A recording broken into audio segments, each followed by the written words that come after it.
ọkwa ịma ndị polisi a na-anọ na St. Mary's ụfọdụ ha nọ na-ama ụkọ amaghị m na CPS ka ha si ka area command ka ha si ịma na ndị be anyị ahụ eteke ife serious etigo m mgbu a tinye ya ugbo na one ụbọchị ndị polisi a ya egbu mmadụ ba ahịa ụbọchị ahụ ka anya ịma na nwanne gị ka nwanna m ka ngoli ka mụ mana ụbọchị ahụ our eye go clear afọ reason ndị a eji wee buru egbe na ọ na St. Mary's ọwụrụ kirikiri ụmụazị ka ọ ya wee jide a na-agba transfer ịnọrọ ebe ahụ na-agba transfer ịnọrọ ebe ahụ na-agba transfer ịgbahọ transfer eburu mashin ṅụ mee na na-eyighị egwu mashin ọ na-ezugola ezuo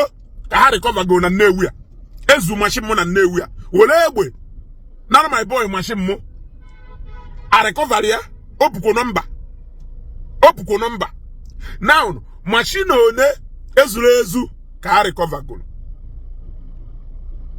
ana m ajụkwa ajụjụ o mashin one ezuru ezu ka ha recover goro nya kelu gwa m just tell me ndị ohi one ka ha jidegoro ọsọ kirikiri ụmụazị ka ha ya ejide now even ji wee sego na ndị atụ capable of igbu mmadụ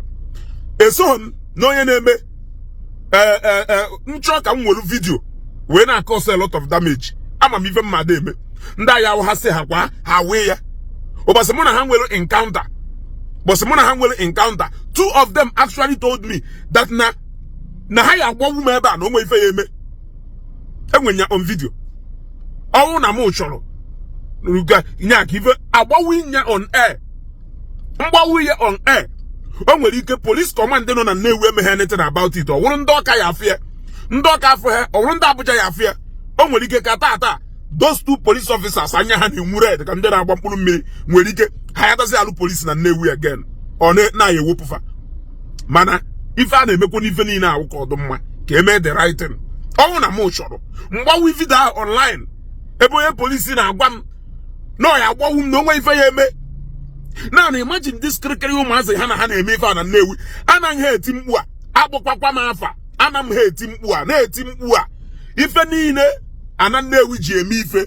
pụtanụ tee ife ọnụ ọ wụrụ na ejide nwata nna achọrọ anyị ife onwe ife ọchọlụ ịnara ya tii n'akpa nna achọrọ anyị ife mepụrụ anyị ife onye ojide onye o ji okwu ọdọba na ya ebirigo ebe a nọrọ ọdụ ka ụmụnne biri ọnya ebe a wụrụ na be anyị ebe a wụrụ befa mana everyday ịpụta machine ahịa paaki ya elu 10 machine ahịa paaki ya elu one machine ahịa paaki ya elu one and a paaki ya machine niile ahụ ịghọtago a na-anasịsị ndị mmadụ ego a na-agba transfer a na-aba ekwukwakwa nye again ụbọchị ife a ya kọsụkwa ife o nwere ike ọ wụrụ nwanne ewu ka ndị a ya eji anya ha ji achụ ego wee gbawu agbagbuo nwanne gị ọgbagbuo nwanne m ọ wụrụ m ọ bụ m ka ọ bụ gị anaghị eti mkpu a ọdụ ka ya asị ụmụ ịdị nwa ozi ka o wuo machin jegote agha ife ọ pụrụ na St. Mary's ejide keru machin onu na recover golu ya wụrụ na achọ ndị buru machin oyi go and show me machin onu na recover on a daily basis na St. Mary's ya ụnụ ya nọrọ ebe a moto pụta ọga ọsọkwa moto nya bụrụ egbe ọsọ moto nya bụrụ setọrọ mmadụ tinye na buutu ụnụ pụta ụnụ efechara ndị moto mana ndị machin ka unu ya eti anya ajụkwana m ajụjụ anyị jụrụ mbụ sị ndị ntọ ọ na-atọrọ mmadụ tinye na machin mmadụ one na-anyara egbe n'azụ na-eje ohi ịpụta kirikiri ụmụazị afọ agadi nwoke ahapụ ya ọga afọ dimkpa mmadụ dugolo advance ahapụ ya ọga mana afọ ụmụ okorobịa na-eyigharị bagi na ndị otu ụmụazị a na-eyigharị bagi ụmụazị anọ ọndagono akwụsịfa bikos na amara ọha maka ahịa eji intimidation wee nata ego ana m akpọkwa authorities niile nọ na Nnewi si neba anya si caution all these people ife ha na-emenwu benefit ọwụ to us na Nnewi because they are not ọ wụrụ na ọ na-emezuo machine mmadụ ha enwude machine ha but they cannot recover any machine ha ya kwụsị nwude onye ohi ọwụ na mmadụ ji eburu machine mmadụ rute na St. Mary's ebe ahụ ịgbakwa transfer iburu machine ahụ na so kerizi isi ọrụ ahụ ha na-alụ yọbazie na ego ka ọ wụrụ ego ka ụnụ na-ayọ onye nye ụnụ na-analụ onye nye ha ụnụ ahapụ ya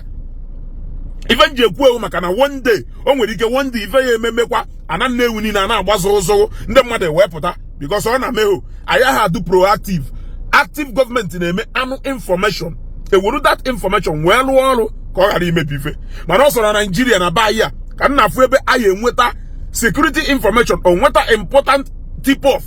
they will not do anything about it until ife ahụ emebie kere onye na-ekwu ọ ka wezugo share this video.